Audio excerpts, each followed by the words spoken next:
What's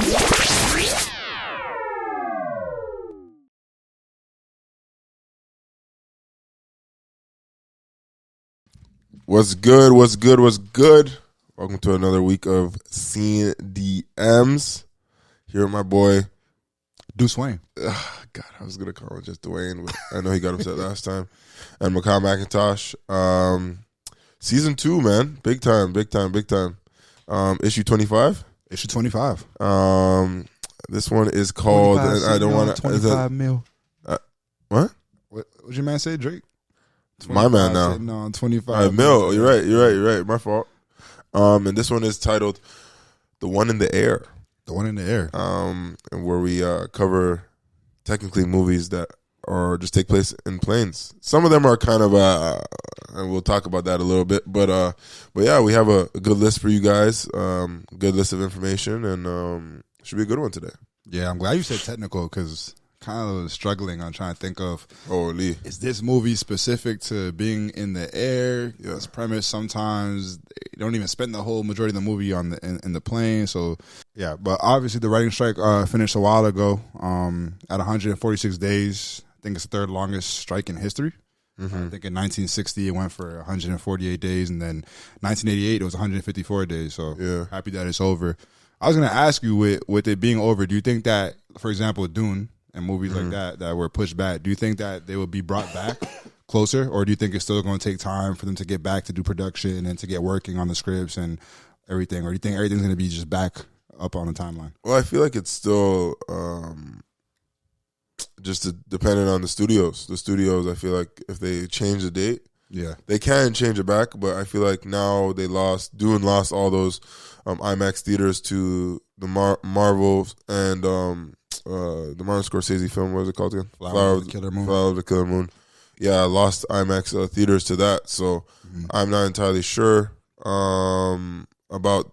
Dune coming back a little early, but I know that at least Ryan Reynolds and Hugh Jackman for Deadpool 3. I think that they might try to ramp it back up to try to get it closer. And I saw a while ago that Stranger Things writers have come back as well to do the final season. So hoping that everybody can finally, after these last couple months that they've had, can come together and finally give us some good material. Yeah, and aside from the good material and the content, obviously, I'm just happy that people are back to work, right? Because, when you strike, you're out of a job and everything. So I'm just hoping that people continue to get valued for what they deserve. Mm-hmm. But going on to the podcast, I have a couple questions for you before you get right into the podcast. What kind of flyer are you, bro? Like, what are your tendencies? I haven't flown with you in a minute. I know 905 we was flying. That was a Jake bar, low key. It was?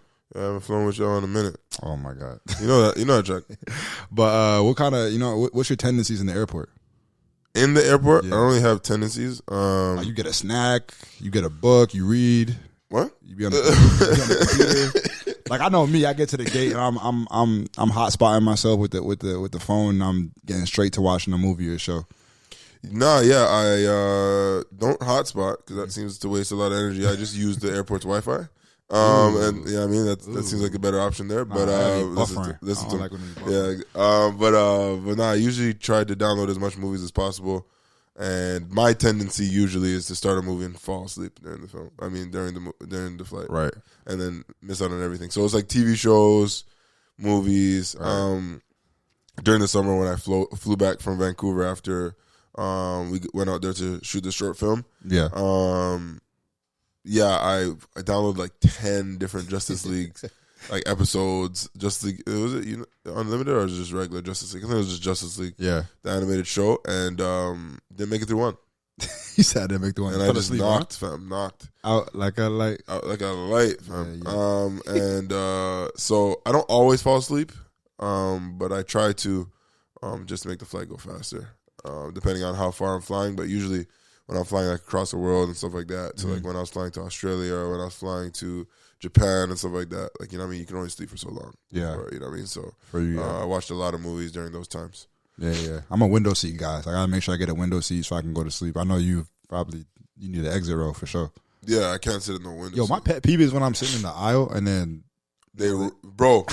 bro. They hit you with the cart? Nah, bro, they Or do it on hit you purpose. with the They do it on hips? purpose. You're I'm sleeping. like, bro. You're sleeping, and they go, "Oh, sorry, sir. I didn't mean to do that." And just like literally hit you as like, hard as possible. There's no with the, way with the, you continue with the to bump into me. Like, I know I got broad shoulders, but ain't no way. And then lastly, do you ever notice when you know how some say you're not able to download a movie on your laptop or your iPad or your phone, whatever, and you're on a airline that has the service of actually allowing you to watch movies on screen.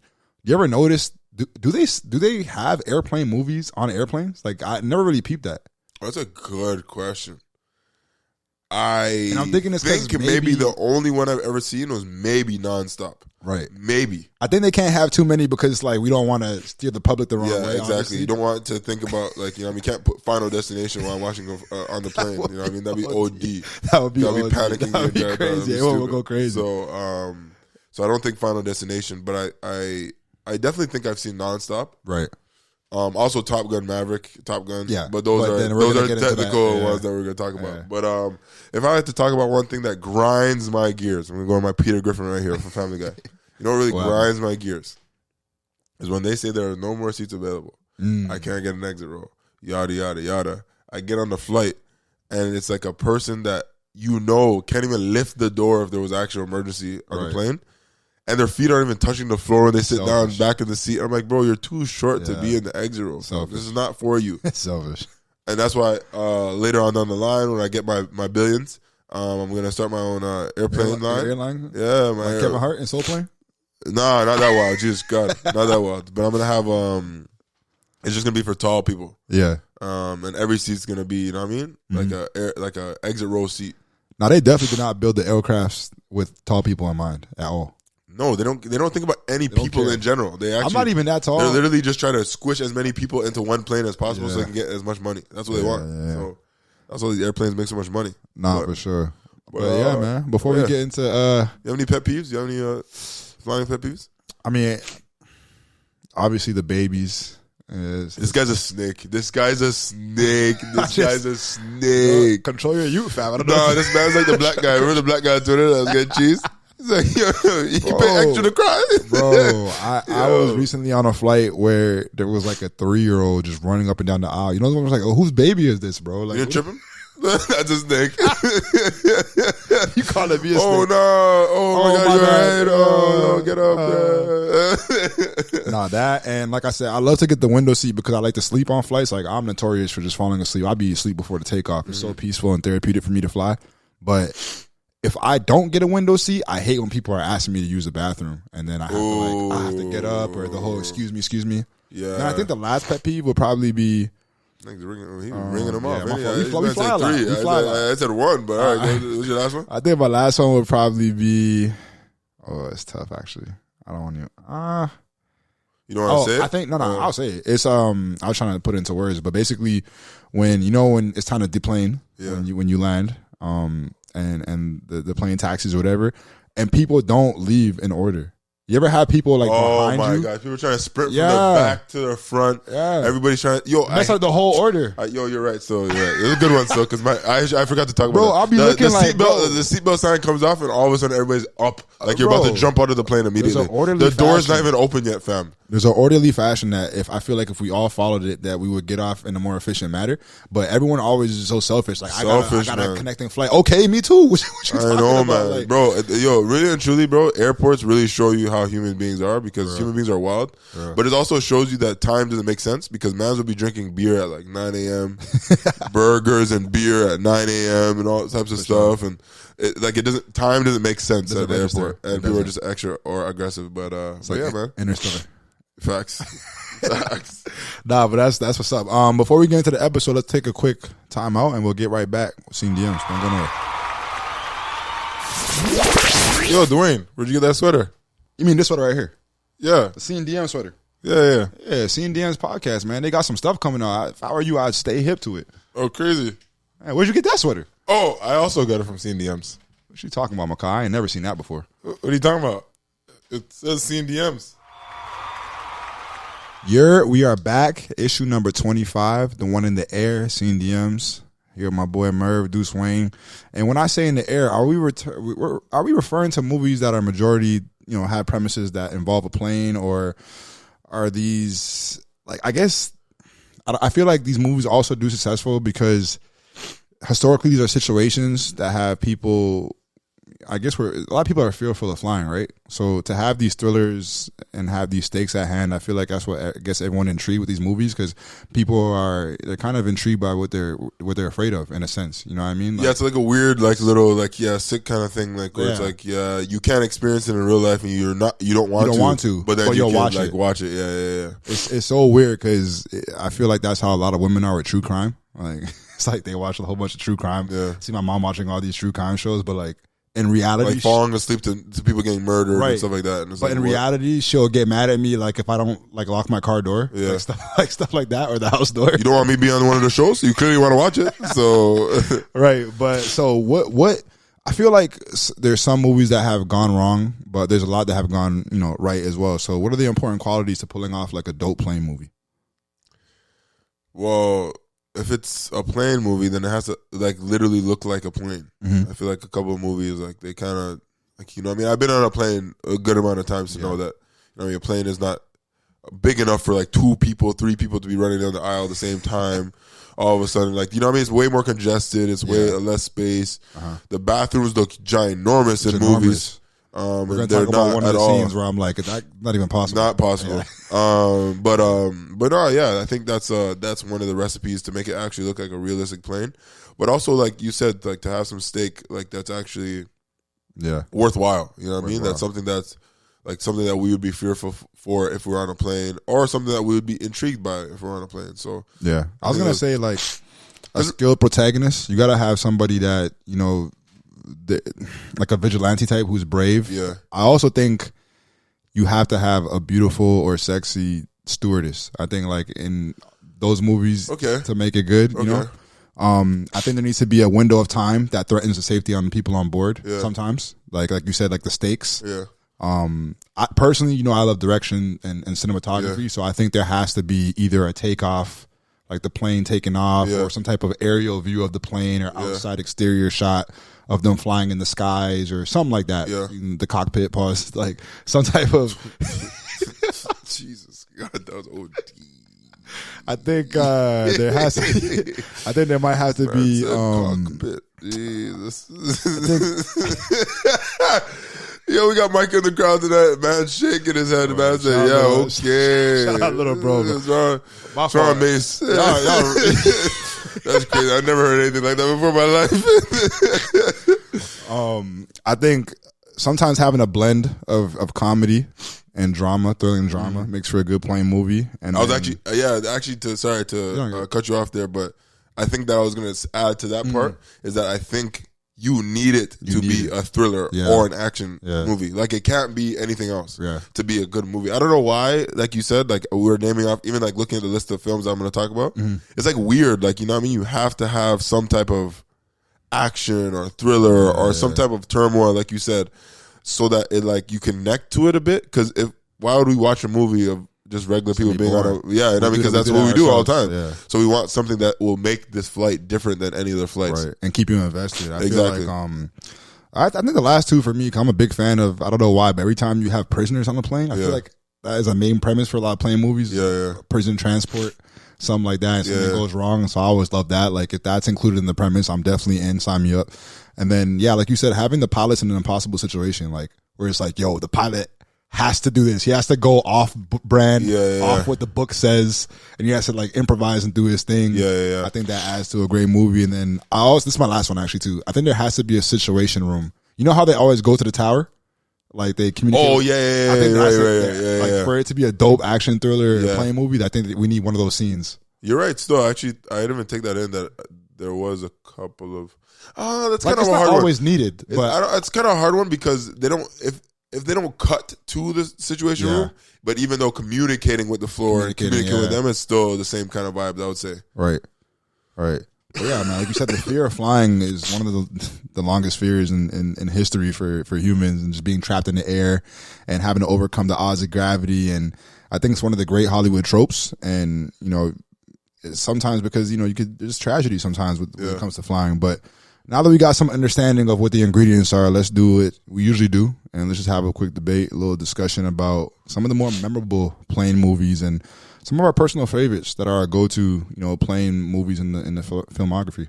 So if I'm gonna start off with a movie that I rewatched recently, just so for the pod.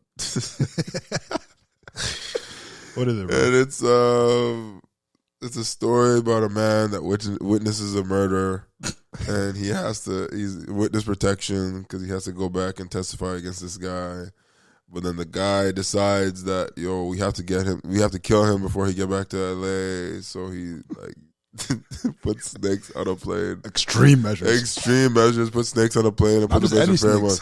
Not just any snakes, bro. The most deadliest snakes in the world. From different continents. Like illegal snakes. The snake expert was surprised. OD, bro. The man was like, what? I've never seen no snakes like this before in my life. And then puts pheromone into the Lay's flowers. And then, and then just releases into the plane. And obviously it's starring Samuel L. Jackson. Where this man goes in on rants like he always does. Probably gives the greatest quote of all time. Quote. I'm tired of these motherfucking snakes on this motherfucking planes. Yo, bro. And it's just like, it's a interesting movie. We talked about a couple of scenes before we started, and I think one of the scenes that was like traumatizing for me was definitely the scene of when the snake came out through the toilet in the bathroom. Bit off buddies. And bit off, not bit off, Bell held on to this man's meat. Yeah. Respectfully, my meat would have fought back, but that's just me. This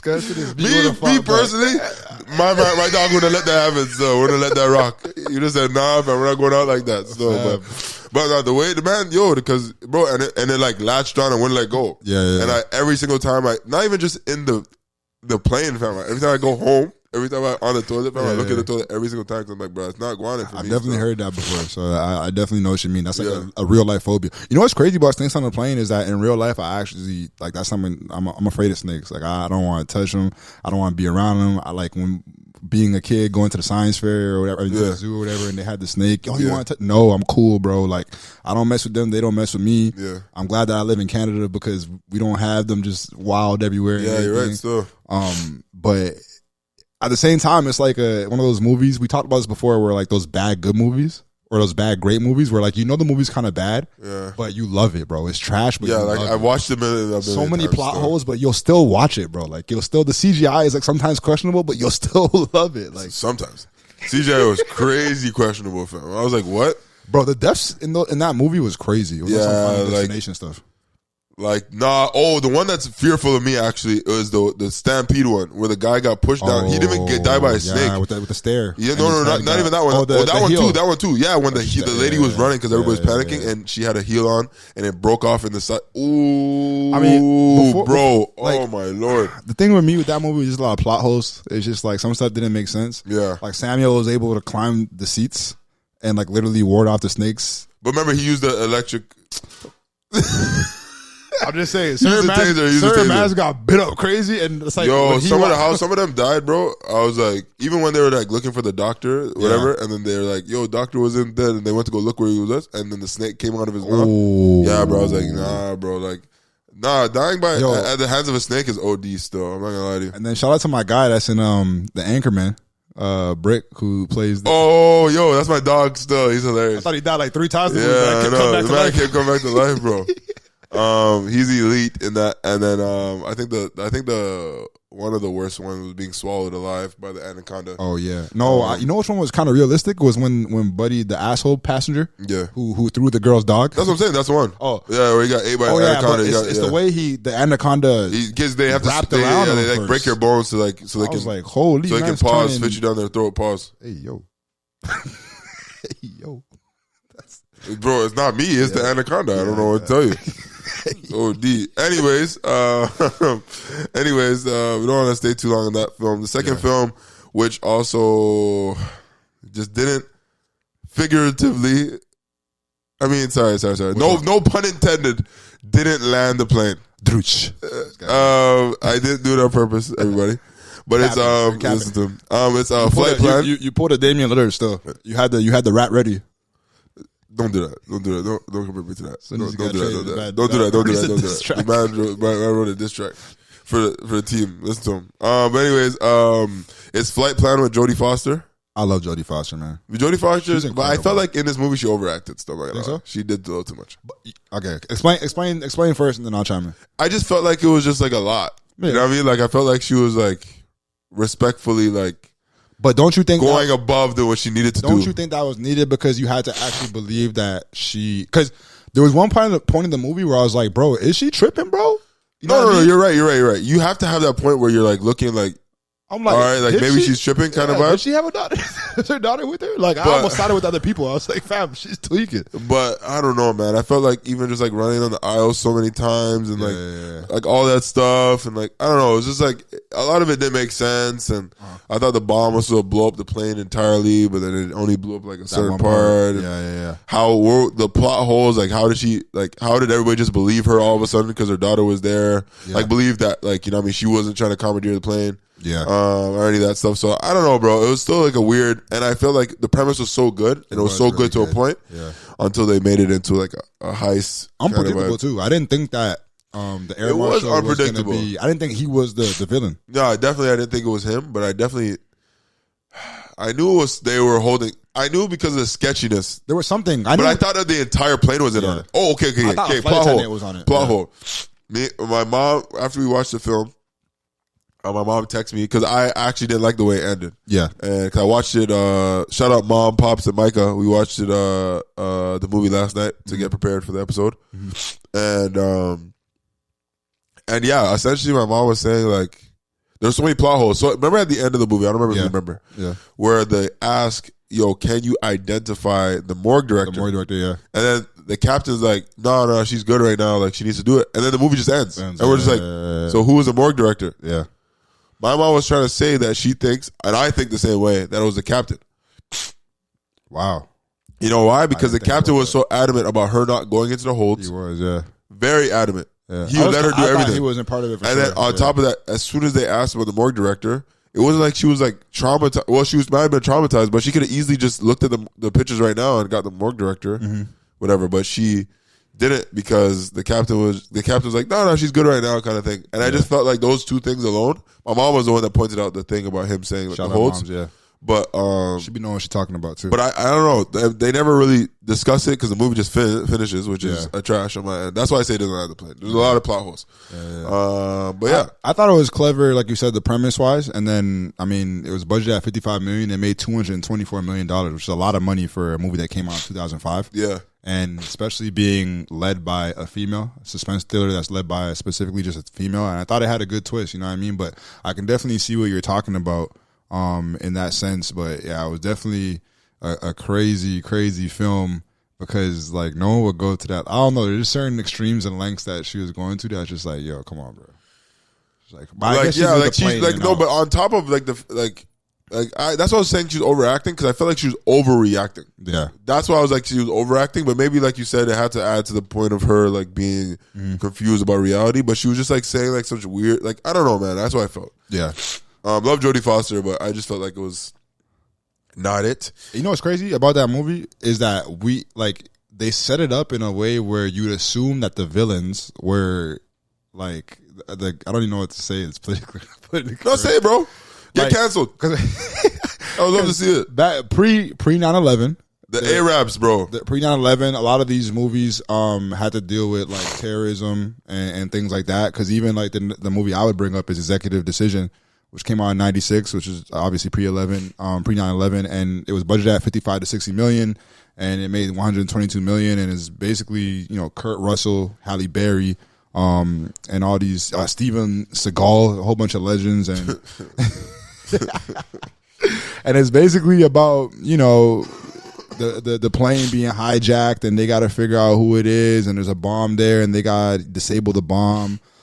It's a pretty good movie, man. I like it because it deals with like the plane claustrophobia that you were talking about. Because that movie is not unrealistic in the sense of like how close everything is in the plane, and you learn a lot about like just what's under the aircraft, what's above it. Kind of the same thing in Flight Plan, right. But my favorite part about that movie is the way that the jet attached to the plane, and they created some type of funnel tube that allowed them to stealthily get into the plane, get access to the plane, the military, so that they could help subdue the situation. And I just liked it because you had, like I said, Halle Berry, beautiful stewardess that is brave. At the end of the day, she ends up teaming up with Kurt Russell and doing her part to help ensure the safety of the passengers. But that movie, they had the terrorists and that as the main target, and it's just crazy because I texted that to you before. Where it's just like, bro, were they being racist, or were they foreshadowing, or like what? Like, I don't know. I said foreshadowing. That's OD to say still, man. Yeah, that's wild stuff. But I don't think it's foreshadowing. I think that we always try to. Sorry, not we. Don't put me in there. But in the filmmaking in North America, they try to demonize a lot of places that aren't North America. Okay. So they use a lot of different countries that could be a threat. Right. So they use the countries that, you know what I mean, like can't really get upset about it, or they can get upset about it, but who cares kind of vibes. That's why I feel like they do it. So you never see them do too much of that against, like, you know what I mean? They don't do it much with having French terrorists, Spanish terrorists, right. British terrorists. Too much. They do, but they don't do too much of it. But you see a lot in those in movies that you see it, that they do a lot of Middle Eastern people as terrorists. And I think that it's like I don't know, for them, it's like maybe it's just like, I don't know, they just use them because they're like, they can't answer back, and it's like stereotypical because you don't, I don't know, I just think that that's what it is. I think that it's like very like, they try to attack that community, which is why Flight Plan threw me for a loop, because I fell for the assumption of like, okay, maybe it was them, especially because of what she saw earlier how today. They're acting, and then when you rewatch the movie, it's like, dang, like Buddy felt attacked. No, and I would too, like, because I was like, why? Because just because he's like, and then they were getting cheese even when he said like, yo, like now you guys got to find some different Arabs to bother. Mm-hmm. And stuff like that, and then they get cheesed at that. I'm like, bro, like the man's spitting facts. You guys are bothering him for no reason. Right. And I feel like, you know what I mean, and respectfully, I feel like that's like the propaganda that comes with it. Yeah, propaganda. Yeah, and it's like so unfair because it makes you in your mind like automatically. They put it in movies, they put it on TV. It naturally conditions you to get on a plane, and just like in the next movie we'll talk about, Nonstop, where there was a Middle Eastern man, right, but he was a doctor, right. And they were like, yo, this guy's suspicious and they kept like panning to him every which way. And I'm like, bro, like, and obviously he ended up being the person, but it's just like, you know what I mean? It's like, I guess it's like playing to the stereotypes of what we look at. Like, so you think post 9/11 now they try to play toward just like. They play towards that. It could be that person, but then because that's where we're looking, but then it ends up being like the other people. Like, you know what I mean? Prior to that, it was like, because for another movie like Passenger 57 that came out in 1992, which by the way, bro, we got to do a Wesley Snipes episode, because that guy was on an absolute heater in the 90s. Like, it was incredible. He was definitely a big action guy. But it was budgeted at $15 million and it made $67 million, which is a lot of money for a movie that you wouldn't expect to make that kind of, you know, bread, especially in 92. And it's most famously known for having that quote, or it's always been on black, which I love when Wesley Snipes says that, because that's where it comes from. Yeah, that's where it comes from. Shoot, I always say that too. Yeah, when you playing roulette. Yeah, roulette. Always been on black. That's where it came from. I feel like after Die Hard, there was just a litany of copycats when it comes to, we're gonna have this type of situation of this guy trying to get out of an impossible situation, but we're just gonna change the environment in the setting. And that's kind of like why when it comes to Liam Neeson, it's not like I'm not a fan of his recent work, but I'm just like, I just feel like he's collecting a paycheck. It's because it's the same movie, it's just a different setting every single time. Yeah. You know what I mean? But I mean, I can't get mad at him because his career, he started off doing dramatic stuff, and nobody was paying attention, but now everybody's paying attention because of the action. So, but Passenger 57, man, was a big budget action thriller, and it had to do with the outer sorts terrorists again, and it was a good formula because, you know, Wesley Snipes was a badass cop, and I don't know. I just think, it had Bruce Payne in it. And the reason why I like it is because it was a very lean movie. And I think that sometimes when you deal with these certain movies, especially action thrillers, you don't want it to drag on. Yeah. So, 86 minutes, I think it's like a perfect time because you're in, you're out. You know what I'm saying? You're there, you live with the characters, not too much character development. It's focused on one person, and the guy's saving the day. But it has my guy Tom Sizemore that passed away this past year, so rest in peace to him. But, Bruce Greenwood, Bruce Payne, and it had the beautiful Alice Datcher, so I like that movie. Okay. I can, excuse me, I definitely agree with that. I think that just to keep going nonstop about Liam Neeson and just the fact that he and you talked about it before that you just don't like in the movie, and maybe it's because of the fact that you said he's now in a place where he plays the same exact kind of character, same kind of thing. But I thought it was interesting. I watched it last night as well. Because what he has one in the train, he has one in the train, he has one in the plane, and he has one in an automobile. In an automobile. I'm talking about planes, trains, and automobiles. But he actually does have one in an automobile coming out. No, he does. Yeah, with the bomb. Yeah, the bomb. Yeah. The man said, "Bro, I dare you to get the car. I dare you to get the car. Everyone's dead." Nah, so I don't know. I think that it's still a solid movie, especially when it plays onto the fact that it makes it seem like he's the one in on it, but he's also the marshal, and everybody's not trusting him. And it plays onto like flight plan because now it's like the air marshal must be doing this, must be holding hostage. Yeah. But then it's like, nah, it's not the air marshal. It's just these guys, but they're tricking him and have access and we're able to bring guns and stuff onto the plane. Talking about how the security's bad. Interesting movie though. Interesting movie. I think that I actually enjoy it. Yeah. So I'm not gonna lie to you. I watched it last night. I actually enjoyed it. But now we get to the technical ones. Okay, technical ones. I got two technical ones. All right, let me hear. Top Gun and Top Gun Maverick. Woo! Okay, now they're bangers, but are we they talked really about movies? this because plane and that's a fighter. Jet that's a fighter are jet. two different things. And on top of that, they don't really stay in the jet the entire time. But majority of the movie, they are in the jet. Yeah, but they're not in the jet the entire time. So this comes at a thing where it's like now we're wondering, does it count? Yeah, and we're only counting it because they're elite movies right now. Audience can let us know if it counts, if it doesn't.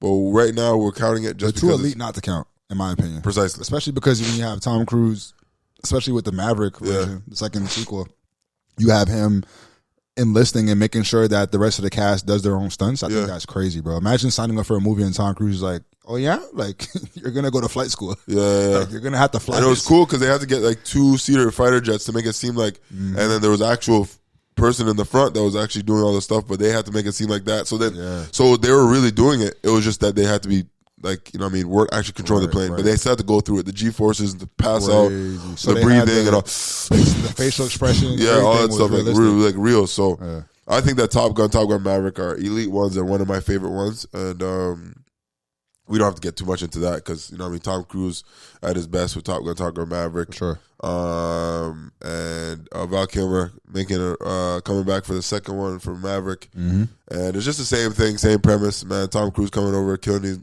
mans because, he knows what he's doing. So, yeah. And then my last one on the list, which kind of, I don't know how much more you have left, but this one kind of plays onto one of them. So I'm going to let you go first, and then I'm going to say my last one. Oh, yeah. I think this is one of the best ones, or the better ones, in my opinion. And that's definitely Flight. That came out in 2012. Yes, there it is. It's a drama thriller.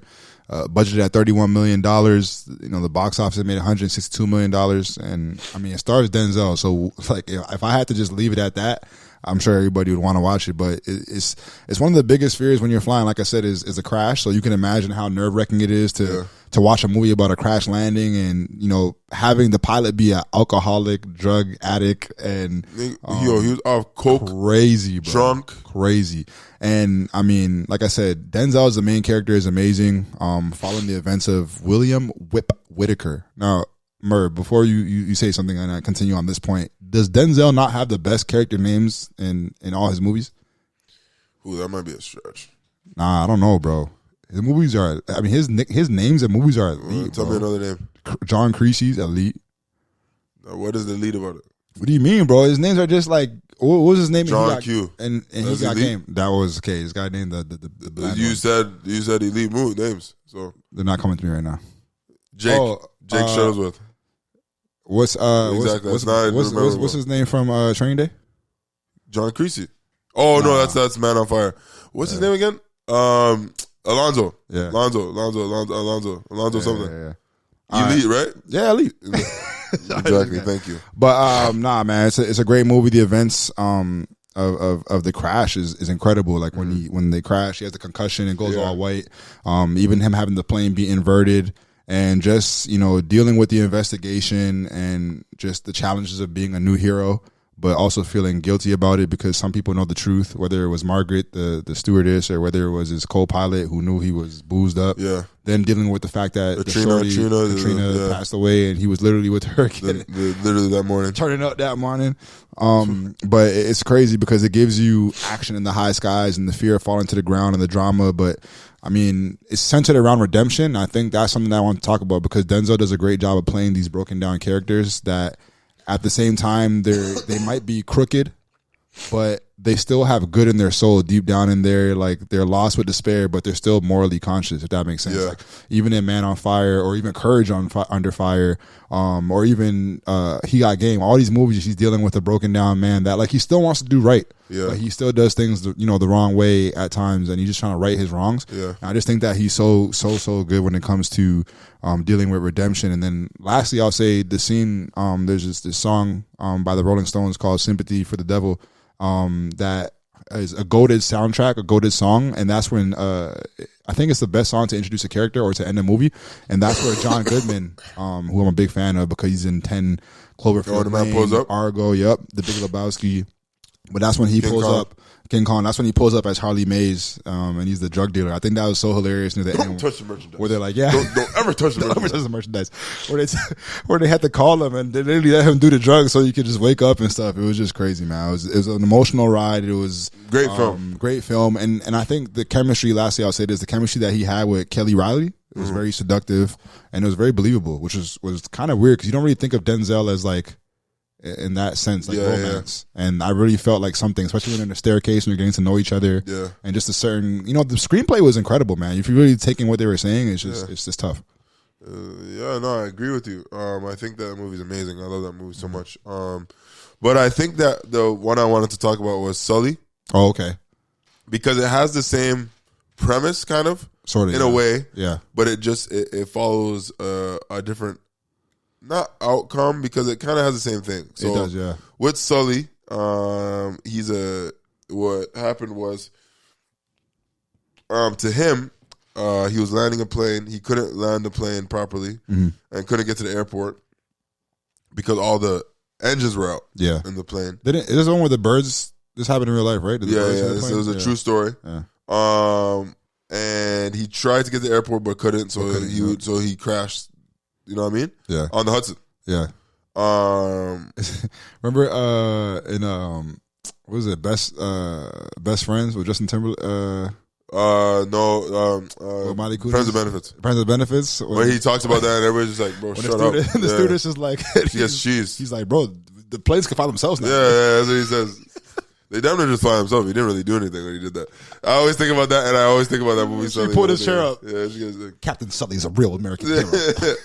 But he actually gets in trouble, just like with Whip in Flight, because the NTSB actually investigates and revealed that the plane actually could have made it to the airport, and there actually was an engine still working. So he maintains that there was no engines working and he couldn't make it, but they were saying something else, and it was just tough, that like, you know what I mean, him fighting the fact that he had to make a decision, right. And just like we talked about before, like in Flight, Whip wasn't able to.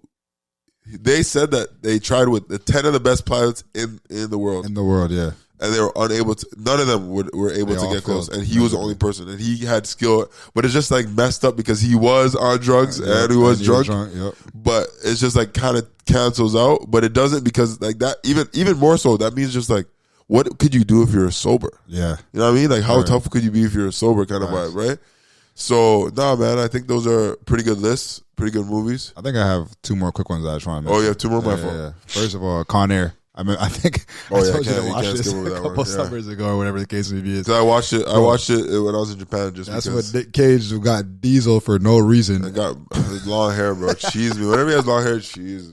But Con Air, man, 1997 action thriller, budgeted at $75 million, made $224 million, man, and it's a cult standout. It's basically a cult classic, and it's one of the wildest plot lines ever assembled. Off the wall premise that is ridiculous but fun, because that's what 90s movies were about back then, I feel like. And directed by Simon West, it centers around a prison break. Like I told everybody, man, when you have a prison break, or like a prison transportation on a plane. Something always, whether it was a movie Plane, whether it was Con Air. There's some other examples of it. It always ends like well for me personally. Yeah. But he has to basically save the day. And it has great dialogue, and I don't know, man. It has John Malkovich, who I love as an actor, and he plays one of the best on-screen villains you'll ever see as the Virus, Cyrus the Virus.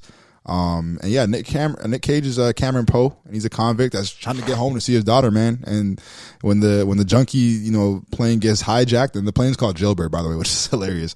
But with some over the top performances by him, man, it's just crazy, man. I love that movie. Ving Rhames is in it as well. Dave Chappelle, Steve Buscemi, John Cusack. It's a fun movie, bro. And then I would probably say we have to mention Soul Plane, bro, just because it's a hood classic. It's an urban classic, cultural classic, man. Budget at $16 million. It made $14.8 million, so it lost money. But we all know the real reason why it lost money is because it got bootlegged, and it just became one of the bootleg classes. But everybody's in it, from Kevin Hart to Tom Arnold, Sophia, Monique, Snoop Dogg, Method Man, John Witherspoon, much more. But it's a bootleg legend, man. And it's basically about when Shaun Wade sues the airline because, something happened. He's awarded a huge settlement, and he's going to do basically what Merv said he was going to do. And that's he built his own airline company or plane. And it was a wild, like triple-decker strip club, bars, dance floor, like everything you need. They had a whole club in the back. Music park. It was wild. But last one, Merv, just because I can't leave this one out. Red Eye, bro. I know we're probably taking a hot minute on this act, but Red Eye, I think everyone should watch that movie, man. It's a great thriller mystery. Budget at $26 million, box office at $96 million. And it was directed by Wes Craven, and it's kind of the personifications of attention in a thriller. And once they board the plane, I like it because what's his name? Cillian Murphy kind of comes off as like a nice guy or whatever, but he ends up being the villain, and he sets her up, and it kind of feels like a rom-com, but it ends out in a nightmare. So it's one of my favorite movies in that sense. But you have Rachel McAdams, who we love, Canadian, who basically has her family held under hostage, and it's like a cat and mouse game that's set on a plane. So it's a really good movie, and I think that rounds off my list. Okay, great list.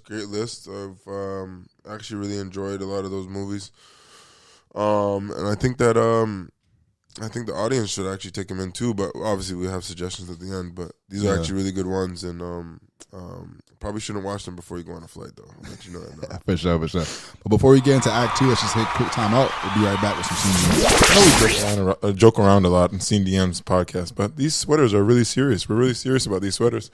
They're really good sweaters. They look great. Yeah, if you want to get connected, man, stay plugged in with the merch. We got it coming. We got hoodies, T-shirts, sweats, all that. So stay tuned. Deuce Wayne and Mikhail here. So check it out. We are back.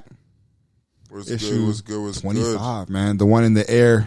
And, I mean, we talked about some of the best movies in the air on a plane, but can we focus on some of these actors who deliver great performances when it comes to the aviation game or genre? Yeah, I think I'm going to go with off rip. Obviously, the technicality, I'm going to have to go with Tom Cruise. Off rip. For sure. Off rip. I have to go with Tom Cruise. Obviously, with Top Gun and Top Gun Maverick, does a great job of acting in those films. Mm-hmm. I don't know, like Maverick was tough. Man. Very good movie. Very, very good movie. Mm-hmm. And I think that he just knocked it out of the park. And he played Maverick so well. He did. But it also seemed like a character that he kind of does play a lot. But at the same time, he's like very stubborn in that movie. Yeah, very stubborn, very hard-headed, and he thinks his ways are going to work. It's always going to work. In the first one, he's like hard-headed and he's stubborn. And then the second one, he's like he's still hard-headed and stubborn, but like towards other people. Like he's older, and he's like, and he kind of runs things, even though he doesn't run things. Yeah. No, I'm saying because then they have doubt in his crew, and he's like, nah, bro, like we could like. So he's still stubborn, but he put the belief into other people instead of just his own talents. But technically, it's his own talents because he had to train them and get them ready. Exactly. But he's definitely a very legendary character and he plays the real life Pete Mitchell. So that's dope. No. He's he killed that role. I would technicality for you. I don't know if this counts, but Bruce Willis and John McClane in Die Hard 2, only because it's not really in the air, but it's an airport, I guess, movie. And the reason why I kind of like Bruce Willis as John McClane is because he's like the everyday man, bro. Like he's not like, Stallone and Arnold Schwarzenegger is like a regular build man. And it's like you would never expect him to be able to do the stuff that he does, but he always like makes the most of his environment. And you think so? Yeah, I think so. I think he's like built like a more than normal regular human being. That's what I would say at least. True. And then I don't know. This is another technicality too, bro. I just wanted to include this because I had to, bro. Like in Bridesmaid, there was a plane scene that's hilarious. With Kirsten Wiig and Melissa McCarthy, and there's like 2 different plane scenes, but there's the one where they all get kicked off. I think it's hilarious. Megan and Annie. And then there's the one where she's acting with her real life husband as the marshal as well. And that was one of the coming out parties for Melissa McCarthy. So I thought it was a really good rendition of them being on the plane. No, man. I think some of my favorite scenes in movies, especially we talked about it a little bit already. Samuel L. Jackson, when he really got upset about the snakes on the plane. He really killed that role, did his thing in that role as well, even though he kind of, I think Samuel just acted like he did, you know what I mean, and everybody else was trying their best, and I think it wasn't a culmination of maybe the story being outlandish, but then also like the graphics and everything, but I still enjoyed it, like I said, like, you know, it's one of those things we enjoyed, but definitely Samuel L. Jackson, and one of my favorite scenes in that movie is obviously these snakes on his plane kind of vibe. So I really love that one. Another one would probably be this one's kind of technicality. We have a lot of technicalities on here. Yeah, we do. So World War Z. Ooh, that's a good plane scene though. Very good plane scene, because imagine your flight goes crazy with zombies, fam. You jumping out? Jumping out? What? I'm getting in the front of the plane. I was gonna say the word, but I was gonna get in the front of the plane. In the pit. Yeah, in the pit. And I'm flying that joint, bro. There's no way. I'm locked in there for sure. Yeah. But no, I remember that scene where the zombies. That's a good pick, bro. I didn't even think about it. Yeah, one of them come through, bite the stewardess, and then it just like gets from the back of the plane, starts moving up, and progresses to the front, and starts wilding out and stuff like that. So that's like one of the scenes I really rock with like that. I like Leo in The Aviator, man. He plays Howard Hughes in The Aviator that came out in 2004, and that's another Marty Scorsese link up. Yeah. They have a few movies together, The Departed, I think Gangs of New York. They also got Flowers of the Killer Moon. Yeah. But it's a biographical story about the real Howard Hughes and the pilot who turned into a movie director. So it was kind of cool just to see him do that. And I mean, yeah, what can you say, bro? It's Leo DiCaprio, bro. And it's one of the best airplane movies ever made, and it earned 11 Academy Award nominations, including Best Picture, Best Director, and Best Original Screenplay. Jeez. Yeah. Killed it. Jeez. Let's mess up the table here, guys. I almost broke the whole let's try the studio. But I think I have two. Mm-hmm. I think that the beginning of the movie of Castaway with Tom Hanks. Yeah. And then obviously Sully. Sully, yeah. Tom Hanks, yeah. Tom Hanks really kills that. But I think those two, especially the crash of Castaway to get him to that point, and also the crash of Sully. Right. You know what I mean, when he got to that point, but also everything leading up to that. So I think that his characters in both those, obviously Castaway is a classic film, but we're talking about a scene that involves aviation, and I think that he kills that in that part. And then obviously Sully is based around the same thing. So I think my last one will be Joe Butler as Brody Terrence. I think. He's the Scottish commercial pilot who's based out of Hong Kong, and his wife passed away 3 years prior, and he's just eager to get on the flight so he can go home and see his daughter. That's how I always say, like, when a pilot is race against time, it always makes for a good film because, like, bro, they're trying to get somewhere, but then there's always like these series of events that prevent them from doing it. And yeah, man, it's one of those good movies. It actually surprised me, bro. I didn't think it was going to be too good, but it turned out to be a really good action film. And just having Mike Coulter as well. We're big fans of him, who's being extradited from being a convicted of a homicide. And then everybody being afraid of him. What did he do? Like, why is he on the plane? Like, why is there a prisoner on the plane? Like, imagine being on the plane and you see someone in cuffs and it's like, they had the two. I'm already assuming the plane's gonna go down still. It's off a rip. I already know the plane's going down. Right. So, and then they end up working together and all that. So I think it's a good, good portrayal of a pilot who's, trusting and able to get the job done when it comes to ensuring the safety of everybody. There any more? That's it. I think I was like, sorry, I just gotta confirm this. What were you gonna say? But I really do enjoy. Second, sorry, audience. I just gotta confirm. But I really do enjoy Leslie Nielsen's character in Airplane. Mm-hmm. Yeah. Hilarious film. Airplane's hilarious. Airplane's a hilarious film. I don't know why I didn't bring that up. There's so many scenes that we could definitely just talk about, but I think that how he portrays Dr. Runick, in that film is honestly outworldly. Like, Don't call me Shirley. Yeah, man, bro. When he's just, oh my gosh, I forget exactly what they were talking about. Kareem's in that movie too. Yeah, Kareem is in that movie. Yeah. They talk about that. Like a funny scene in the beginning where Buddy's like, because Kareem's name is Roger, and the pilot name is Thing, and like he's on the radio and he's like Roger, and Kareem's like, huh? He's like, it was hilarious, bro. That movie is a spoof and a parody, and why don't they make movies like that anymore? I mean, I feel like it's a lost art. I feel like, they don't really do it, like Not My Teen movie or Scary Movie. Is it because we're Don't Be a Menace to South Central? Is it because we're too like self-aware as a society? Like we're too woke? Like no one would accept it? They wouldn't think it's funny when really it is? Man, don't call it woke, bro. No, I'm saying, like, do you think people are like, man, this is just not funny, this is stupid? Because that movie's hilarious, but obviously it's over the top hilarious. Like, yeah. Like they're comedically coming, I don't want to say that because you're gonna pause me. So I'm not gonna say that. You can comedically what? Coming for people's neck. What do you mean? What do you mean by nothing, bro? What do you mean by coming for people's necks? What do you mean by that? I was gonna say they're just comedically they're just trying to. I don't know what to say, bro. Mike, you heard that? Here you go. Trying to get me. Mike can't even hear me still. He's locked in still. But no, yeah. So that rounds up my list of characters and yeah, man. I think that's it's a great group of guys, and especially I really love Airplane. Airplane's hilarious. So. Airplane is hilarious, bro. So yeah. But yeah, man, before we get to Act 3, let's take a quick time out. We'll be right back with some more CDM. Yo, Dwayne, where'd you get that sweater? You mean this sweater right here? Yeah. The CDM sweater. Yeah. Yeah, CDM's podcast, man. They got some stuff coming out. If I were you, I'd stay hip to it. Oh, crazy. Man, where'd you get that sweater? Oh, I also got it from CDMs. What you talking about, Makai? I ain't never seen that before. What are you talking about? It says CDMs. We are back, CDMs. Here, Deuce Wayne, my boy, my brother, talking about issue 25, the one in the air.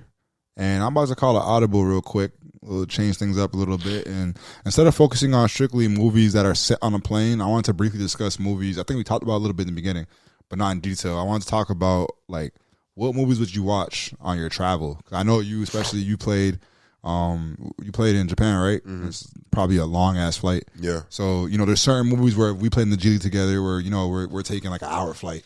Yeah. You know what I'm saying? Like less than an hour flight, 2 hour flights, whatever the case may be, depending on how close we're flying. Then there's movies where, we're playing Team Canada together, we're going to the DR, going overseas, and that's like a longer flight. So, for one, does it depend on the time difference on what kind of movie you would like to watch?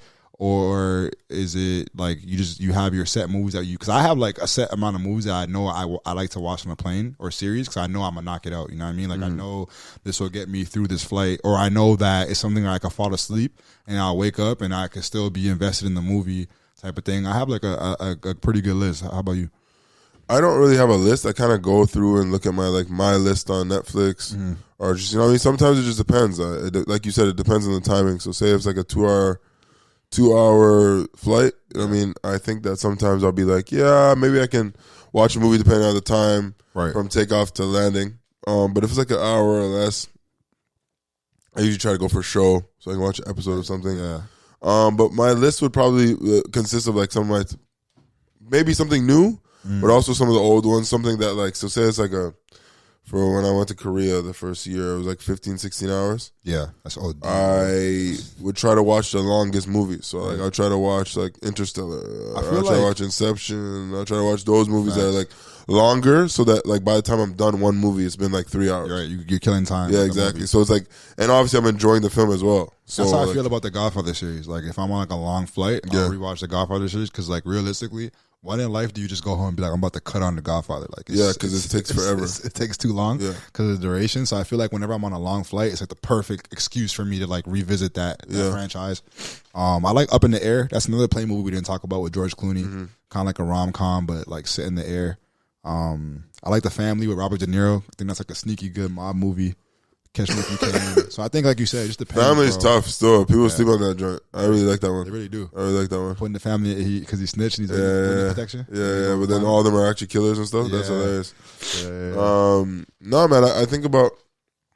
And then you ever be on a plane and there's certain movies you're like, bro, I can't watch this because like people are watching or beside me or like whatever the case maybe is. Yeah, it's happened a couple times where there's been like what was I watching? Like maybe I think I was watching Wolf of Wall Street on the plane and I had to like turn it off. Like, bro, this is an OD. This is an OD movie to watch on a plane. So way too many nude scenes, way too many drugs, way too much whatever, and I'm just like, yeah, I can't watch this on the plane. Still, I felt the same way when I was watching Forgetting Sarah Marshall, bro. Where the man's meat? Yeah, especially that scene. Holy. But only because the most unexpected thing I've ever seen. I was like, what is going on? But especially because those are kind of movies that I laugh out loud, and I always feel like, damn, I'm being too loud, like. Yeah. I can't contain myself. I try to do that. I try to do that too, where it's like, because then I'll be like dying of laughter, but I can't. There's no way I can really watch laugh like I really want to. I can't watch Couples Retreat on the plane, and there's certain movies I just can't watch on the plane, bro. Or else people are gonna be upset. I was watching Horrible Bosses one time, and I started cackling, and I was like, bro, I have to turn this off still. Horrible Bosses always gets me, no matter how many times. I know exactly what everything's gonna happen in the movie, and I'm still dying of laughter. Yo, Jamie Foxx is hilarious in that movie, bro. But nah, man. So, I think Hall Pass 2 is another one because that one's funny. Yeah. Not very long movie, but but these are the kind of movies that I kind of like. If I'm looking for a comedy, if I'm looking for action, I mean, if I'm looking for like a rom-com-ish, I'll go for Friends with Benefits. Right. That's a big movie, yeah.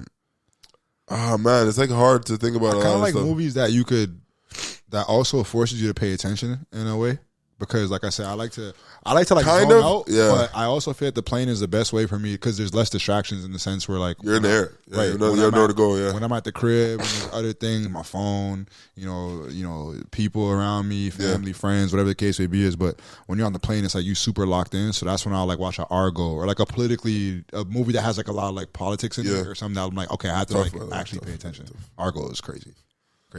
Or like Moneyball, stuff like that, where it has to do with numbers and everything, and I'm like, I have to like, pay attention. Yeah. No, I feel like I'm a little like there and not there because like I would love to watch a movie that has me locked in, but I know that there's a possibility I might fall asleep, not because of the movie, right? Because automatically on airplanes sometimes I just fall asleep, so I don't want to watch something where I like have to be like that. Yeah. So sometimes I rewatch movies. Yeah. But then when I'm in the mode to watch something new, then I mean sometimes like like I said, when I'm traveling for forever, I can only sleep unless I'm taking something to sleep. I'm only sleeping for what? What you be taking, bro? What do you mean? What you talking like about? Sleeping pills. Oh, okay. What do you mean by that? I don't know. I don't know where you're going with that. This man fed. I'm just asking the question, bro. Oh, these are all 6'9". Anyways, all I am saying, thank you very much, is that you can't sleep. I can't sleep for 16 hours straight. Yeah. Remember when I flew for 16 hours straight? There was one shorty fam. Slept the entire time. For sure was on a Zanny. Yeah, about to say she bro, she didn't wake up for one meal. But there's no way you go 16 hours you're not hungry. So I know you're starving. Didn't even use the bathroom, bro? Bro, I didn't see her get up once. And granted, obviously I drifted in and out of sleep the entire time, so can't talk. But like she looked like she was dead asleep the entire time. There's no way you got up and went back and you were just dead asleep right away. Nah, yeah, that's different. That's what I'm saying. So anyways, I can't do that. So I kind of go on the way of kind of watching movies in between the sleep. Like when I can't sleep, I'll watch something that I care about. But if it's something where it's like, I feel like I could probably fall asleep in a bit, then I'm like, all right, let me put on something that I've seen before. Yeah. But then sometimes I get like, when I'm trying to take a nap, even just in real life now, I'm not saying real life.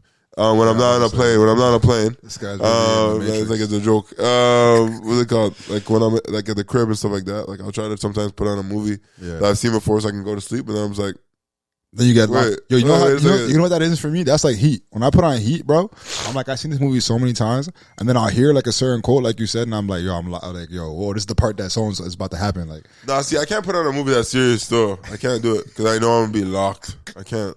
So I just try to put on something lighthearted still. Because I put on London Has Fallen the other day with Gerard Butler. Yeah. And I was like supposed to take a nap, and found I was like, it was 3 hours later. I was like, wait, did I have a workout? But yeah, man. I think I would take that opportunity to start watching. You know how, not because we've been on movies, but you know how we have like a more mature lens now when it comes like, even the other day I was rewatching a certain franchise to get prepared for another episode, and I'm just like, yo, I haven't really watched this. I watched this when I was a kid, and I rewatched it in high school, but now as like an adult, it's like you're starting to notice different tropes, different things. I think I'm gonna start doing that on planes. I'm gonna start rewatching movies I've seen, but as a kid, and be like, oh, okay, now I see them in a different light. Like, I could understand. It's kind of like listening to like Lil Wayne for me, where it's like every time you hear something different. I thought I didn't. Uchi, you hear this man? This man always have to throw a Lil Wayne. Bro, Uchi's a Lil Wayne hater. I don't understand. Gosh. But no, I feel you though. I understand that completely. I know we joke around a lot in CDM's podcast, but these sweaters are really serious. We're really serious about these sweaters. They're really good sweaters. They look great. Yeah, if you want to get connected, man, stay plugged in with the merch. We got it coming. We got hoodies, t-shirts, sweats, all that. So stay tuned. Deuce Wayne and Mikhail here. So check it out. So yeah, man, this is the wrap up, bro. The Let Me Put You On segment. Suggestion part of the show where we suggest one TV, one movie for our listeners, for our audience. And, you know, Merv and I will never lead you astray. And if you have any recommendations for us that you want us to get to, then just email us, hit us up on our socials, sceneDMs@gmail.com, or on our IG where we post them. But Merv, it's on you. Like, what do you got for a TV show when it comes to... Oh, for a TV show? Yeah, planes. Or you can start a movie first if you want. I low-key, I turned into Merv this week because I have two for the TV show that I cannot pick. So TV show, I'm going to go... So remember we kind of share notes before the show, and you didn't put any TV show on here. No, I didn't. So I'm hoping that I don't say the one that you're gonna take because I think you might be cheese. What? I don't know if you have this one, so that's why I go first though. This guy's trying to peek, bro. What's on this guy? And the TV show I'm gonna pick, I can't even see that far anyway. Is Manifest. Ooh, I had it down originally, but then I took it off because I didn't really. It started. Yeah, it sucks, but the premise is great though. It started running out for me. After like I forget what episode it lost me. But the premise is so elite. In a later episode, me and DuuNo will definitely talk about it when a kind of speaking of obviously planes today, when a movie doesn't land the plane. Where it like literally just drifts off like that plane in Malaysia that just like disappeared that one time. Remember? Like that's just what it does. RIP to those people or whatever. Yeah. No offense, but it's kind of like that where it just literally just disappears and it's like nothing ever happens from it. Yeah. And that's what Manifest does. Like this, the plot. The fact that you go on a plane, you deal with some turbulence, you land or you try to land, and then all of a sudden you're 5 years later. Man's come back and they're like, yo, bro, you see what I'm saying? Like that's such like an elite plot that you could like go so many different ways with it, and then they just went the wrong way. Yeah, some of them have like go back, turn the wrong way. You know what I mean? And they share visions. It got a little confusing. Yeah, I don't even know how far you got because I didn't get that far. A couple seasons in, but like it just outran its course, and I think that's what we talked about with certain TV shows where it's like, bro, so it has to be a limited series, bro. It has to be like one. Once you're getting past like season 4, it's like you gotta introduce a new premise, or it has to be a great performance or character. Like I think of shows like Blacklist, where I'm like, I understand why it got to what season it got to because James Spader, who plays Red, is just an outstanding actor. And it's like, yo, I don't mind seeing him solve crime for 11 years straight. He doesn't matter to me. Yeah. But what do you have for a movie? I think I'm going to go with Flight for movie. Oh, what's up? I definitely had that. Let me look at our notes, our shared notes. You're good, bro. I didn't put it down. This is why we share notes, guys. We share notes not specifically to avoid the overlap. The TV shows are here, but the movies aren't. Yeah. I will switch just because my brother. No. I appreciate that. I'll switch just because my brother. This one time, I'll switch. See, but then when you say it like that, now I'm like, it's like you're doing me a favor, bro. Am I not doing you a favor? All right, bro. Anyways, so I'm going to I'm going to. I ain't gonna lie. Flight is so elite that it could be a double recommendation for the first time. I'm gonna go with Snakes on a Plane. Snakes on a Plane. Snakes on a Plane? Yeah, everybody see that, bro. But yeah, Snakes on a Plane. For me, a TV show, I'll probably go Into the Night or Hijack. The new Hijack with Idris Elba, I think is a good show. It's just funny because it's like Buddy's trying to get home again. Idris Elba's trying to get home, and then the plane gets hijacked, and then he literally helps the hijacker. He's like, "Bro, y'all taking too long. You're not doing it right." So he's like, "That is a very upset man. That man is just like, bro, I'm just trying to get home, bro. I don't care from whatever gets us home faster still." What do you need me to do? Shoot this person? All right, I got you, bro. Don't worry about it. I got you. So it's a very elite show. And then Into the Night, it was a dope show too. It kind of gives me the Manifest vibes where it's like, yo, they're flying in the air. Then there's basically like a zombie apocalypse / like the sun's killing people. So they have to stay on the plane, land. They got to hide in bunkers. It's like crazy. It's a really good show. And then for movie, I'm going to go with Flight because of Denzel every time. That gave you that opportunity. Yeah. Great assist, bro. No worry, man. I be throwing no look sometimes. Please.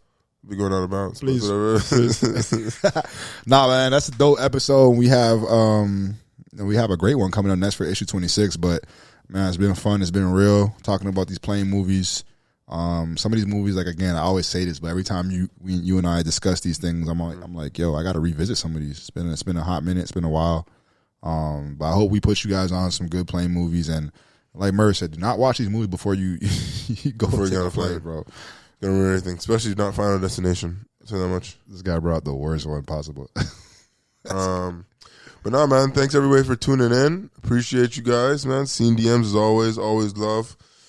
Always, it's always amazing to be here with my brother in person after starting off the season. I mean, the show in general, season 1, being far apart. So appreciate you, brother. Thank you, and got a lot more episodes to go, baby. Yes, sir. So we'll see y'all same place, same time next week. Yeah. See ya.